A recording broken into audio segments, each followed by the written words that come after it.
first got there, we actually were there maybe 6 months earlier. We came to Kenya, Father Harold Kaufman and myself, we came to Kenya to look over the situation of what was proposed for the Oblates in the new mission in Kenya.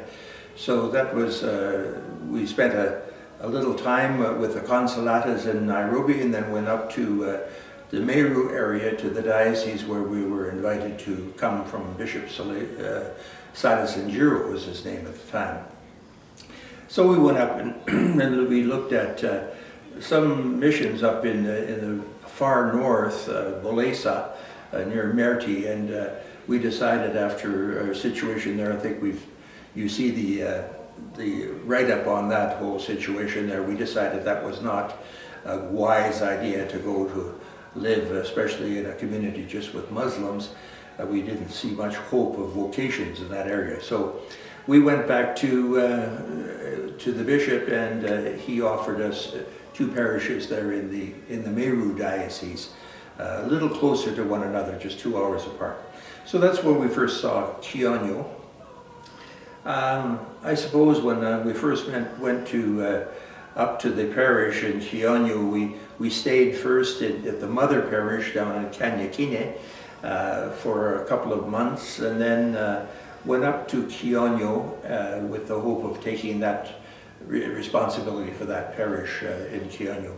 I remember when I first went to the little house that the people had prepared for the priest in Kionyo.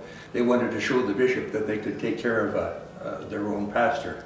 So when I went there, I went to the rectory, and the chairman of the parish council came, Tartisio Ryungu was his name, and he was a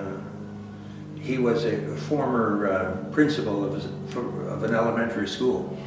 So when he came in, we started chatting, and I put on a cup of tea for Tartisio, and he sat at the table.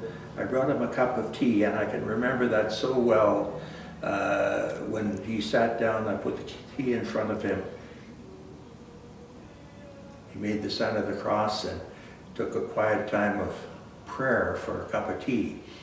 And I said to myself, my goodness, we often take for granted so many things in life that we have no thought of giving thanks to God for. So that really impressed me, the simple faith that he had, and that was something that I learned through my whole time in Kenya, was this sense of gratitude for whatever we have, just living life joyfully with a lot of struggles and difficulties.